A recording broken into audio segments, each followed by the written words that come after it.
Originally we were supposed to board the ship on Saturday, and we were supposed to head out to the Silverbank and be here by early Sunday morning, and we were gonna head out to see the whales sometime on Sunday.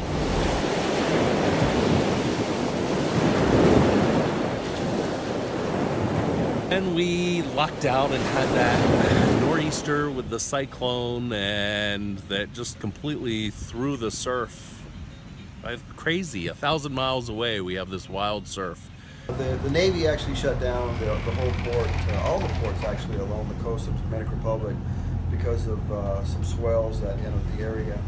There's some big rollers coming in where we actually exit the port. They were easily seas that were 14, 16 feet. They were rolling into the harbor. So we were in the port, strapped down to the pier. The boat got banged up tremendously on the dock. It got beat up being banged on that dock because of the weather. But it was better to be in dock and safe than to be out at the seas and everybody being sick and probably not being able to do much out there anyway. I guess it was a preparation for that which we were going to do with the whales, which was basically slow things down, exercise our patience, and just basically go with whatever was natural as opposed to trying to force something that was impossible. Ended up spending Saturday, Sunday, Monday, Tuesday. Did we leave on Wednesday? I think we left on Wednesday. They just turned on the engines. We might actually go on this whale watching adventure. There's three big boats, and they're sending out the tenders first to make sure that, well, because we can't pull them behind us mostly. They're gonna take the tenders out into the sea, get the big boats out, and then they connect them out there to the back of the boat, so we'll tow them out in tandem behind us. Yeah, we're finally going. That's a good thing. So we finally got the clearance this morning to leave. And it was just a timing issue watching the seas come in. We did have to wait a little bit for a higher tide.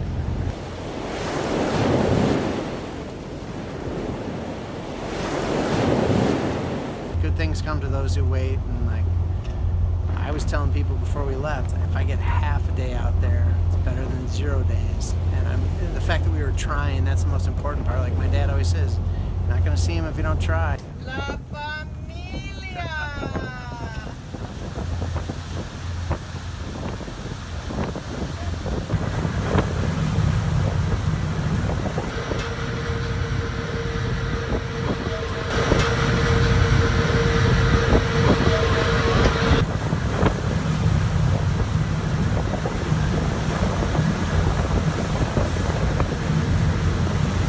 Silverbank is special because it's the biggest congregation of humpback whales at this time of the year.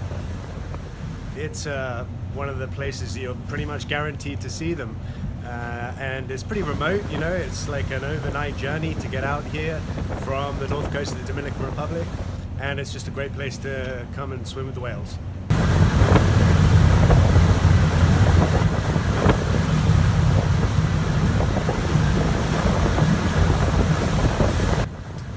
When I first saw the Silverbank, the first thing that struck me was the fact that we were in the middle of nowhere.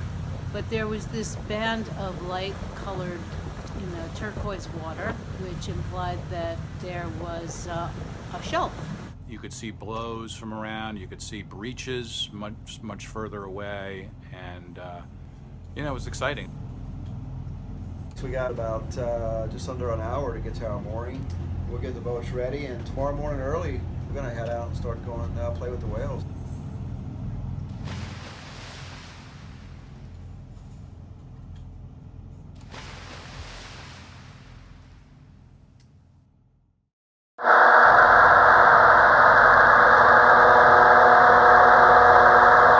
I have been working with humpback whales, and Samana Bay is at the east of Dominican Republic. But for the first time, I wanted to go to Silverbank in order to get more closer with the whales, the close encounter with the whales. And in this occasion, there was a cancellation, and the Captain Jim invited me as a Dominican researcher to go into the boat.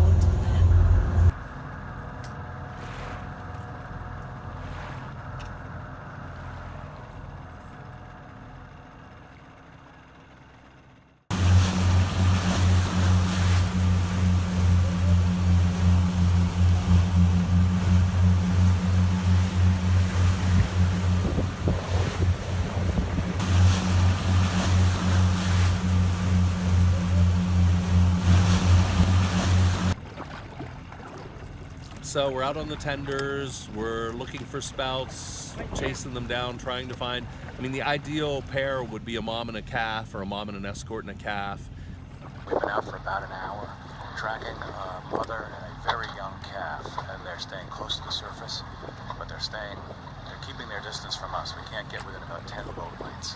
Mom clearly was just a little bit jumpy with anybody being around, and they kept, we'd get so close and then off they'd go, and we'd get close and off they'd go.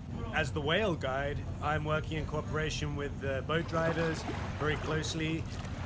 When I get in the water, I'll be the first one to slip in the water from the side of the boat, locate the whale, and then communicate with the boat driver, ready to get everybody into the water to me so that they can see the whale.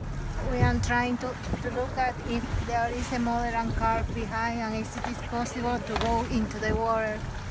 So Ben is going there. We followed a mom and a baby, and the guide got in, and we were all getting ready. We all had our snorkel stuff on, and he was about to call us in, and another mom and baby came into the area, and it kind of pushed them away. We saw the baby, or the calf, breaching at the surface 2 or 3 times. It would spin like 3/4 of the way around. It was very cool, and the splash was big.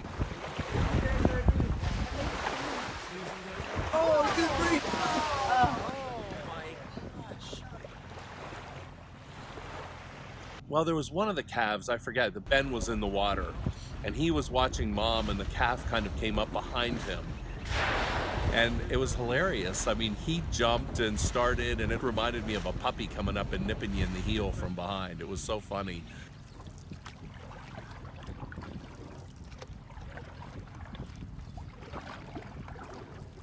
Finally, we found a mom who seemed like she would not be too bothered by us, and so we gave it a shot. Get ready to go in and swim with a mama and a calf.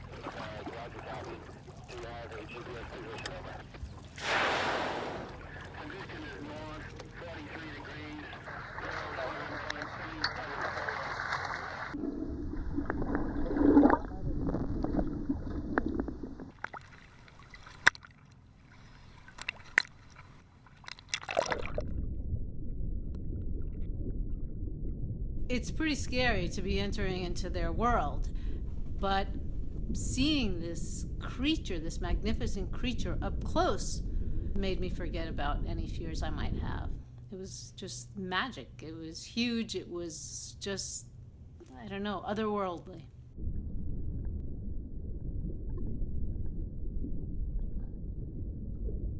There's something about being in their environment, being underwater with them, which absolutely makes all the difference in the world. You're now on their terms.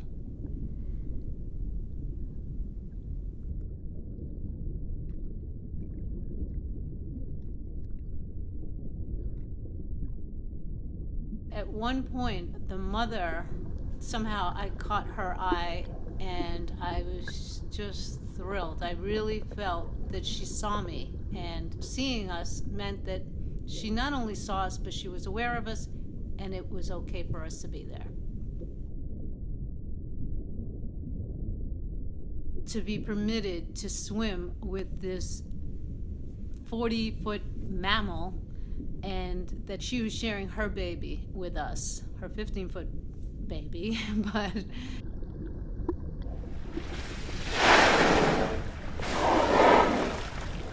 it was incredible.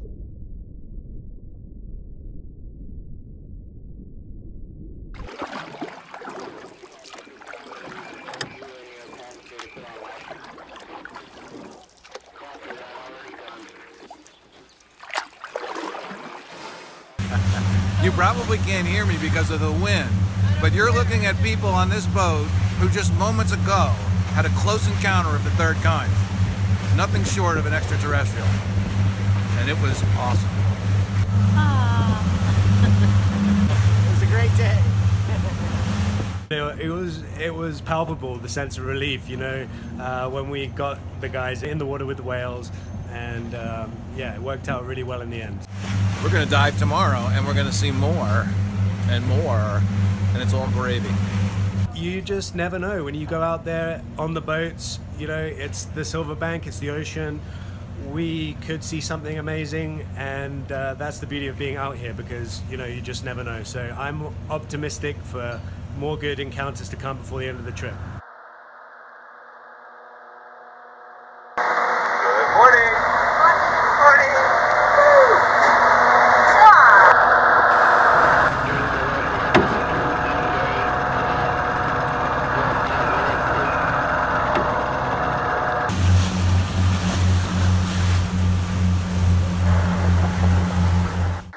I'm so happy. There's whales. We're in the whale energy. It's going to be a magic day. It's Friday morning. Storms went through last night. Water's calm. Just need some whales.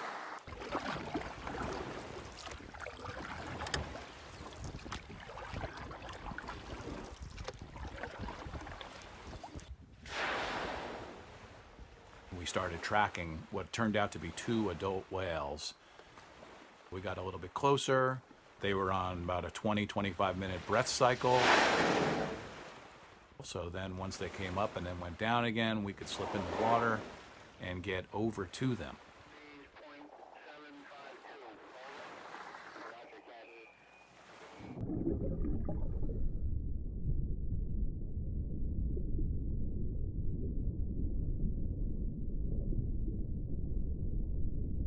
Because they were down for so long, it kind of forced you to slow down your own breathing, and all the anxiety about, sort of getting to a spot had to die away, because you had to wait like another 15 minutes for them to start moving again. So they kind of made us change our pace to suit theirs.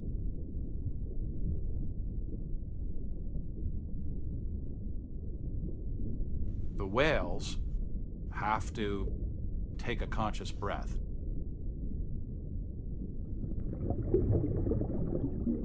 I found myself becoming very conscious of the way I was breathing and sort of getting in sync with the whales.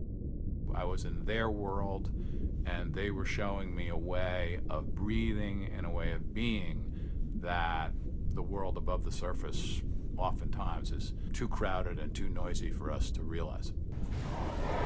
I think it was the male came up first.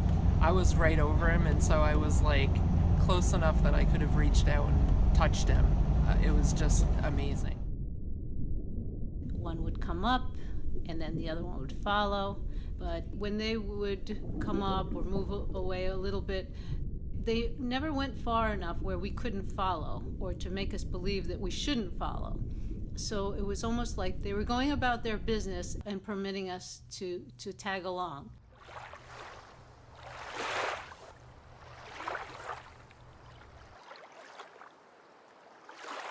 And then all of a sudden we had come up at one point, we were in the tender, and the next thing you know, one of them breached, and then one of the guides called out for us to watch that a possible double breach was coming.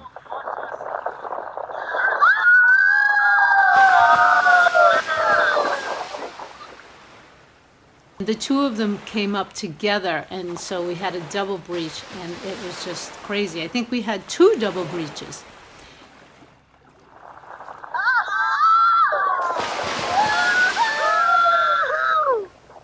It was just an unbelievable show. The shots that we have of it don't even nearly do it justice. We were much closer than they appear, and again, it was like they were communicating with us. I thought that was going to mark the end. I thought, man, if the whales are that active and they're breaching like that, they're awake. And amazingly, they just settled right back down, and we were right back in with them.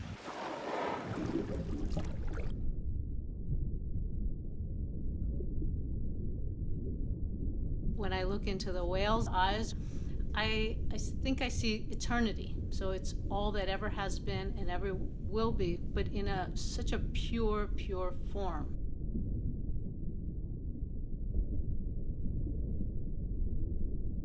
It's like this eternal kind of existence. It's like it's life. It's just pure life.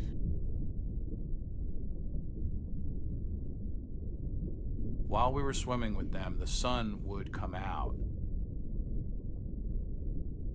And the rays of the sun penetrating the surface of the water and going down and reaching the whales, you couldn't help but think that you were in the presence of something divine, something like God.